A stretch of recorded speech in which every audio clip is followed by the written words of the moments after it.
በስመ አብ ወወልድ ወመንፈስ ቅዱስ አሐዱ አምላክ አሜን። ሰላም እግዚአብሔር ከሁላችን ጋር ይሁን።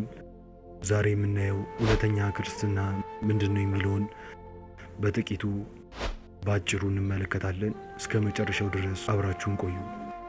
ብዙ ሰው ክርስትና ማለት እሁድ እሁድ ቤተክርስቲያን መሄድ ወይም በሶሻል ሚዲያ ላይ ሃይማኖታዊ ነገሮችን ወይም ሃይማኖታዊ ጥቅሶችን መፖሰት ብቻ ይመስለዋል።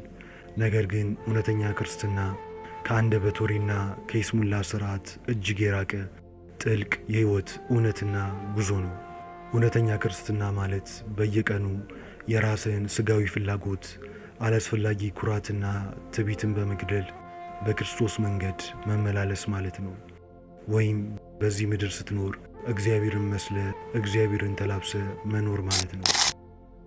ሃይማኖተኛ መምሰል ሰዎች እንዳዩ ውጫዊ ቅርጽን ማሳመር ሲሆን፣ እውነተኛ ክርስትና ግን ማንም በማያይ ቦታ በጸጥታ ውስጥ ከፈጣሪ ጋር የምታሳልፈው የእውነተኛ ማንነት ጥረት ነው።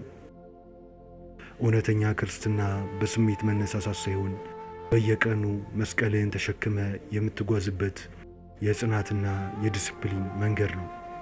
እና ወንድሜ እዚህ ጋር እንድትረዳ የምፈልገው ነገር እውነተኛ ክርስቲያን የቃላት አራዳ ሳይሆን የፍቅር፣ የትህትና፣ የጥንካሬና የመልካም ምግባር አርአያ ነው። ይህም ማለት በንግግሩ ብቻ ሳይሆን በሕይወቱም ምስክር የሚሆን ሰው ማለት ነው። እንዴት ክርስቲያናዊ ሕይወት መኖር እንችላለን ስለሚለው ነገር ቪዲዮ እንዲሰራ ከፈለጋችሁ ኮሜንት ላይ ያሳውቁኝ። በቀጣይ የምሰራላችሁ ይሆናል።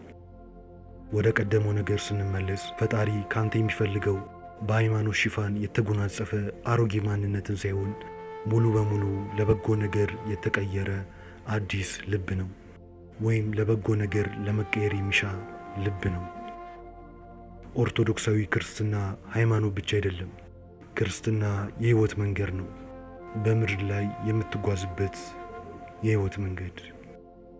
ማንኛውም ሐሳብ አስተያየት ካላችሁ ኮሜንት ሴክሽኑ የእናንተ ነው።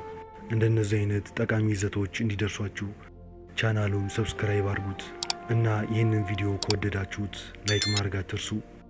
ምናልባት ራስን የመግዛት ኮርስ ከሜንቶርሺፕ ጋር ማግኘት ከፈለክና ራስ ላይ ኢንቨስት ማድረግ የምትፈልግ ከሆነ ብቻ ቻናል ላይ ባለው ሁለተኛ ሊንክ ማግኘት ትችላለህ እና የእኛን የቴሌግራም ኮሚኒቲ ቻናል ላይ ባለው የመጀመሪያ ሊንክ ማግኘት ትችላለህ። መልካም ጊዜ።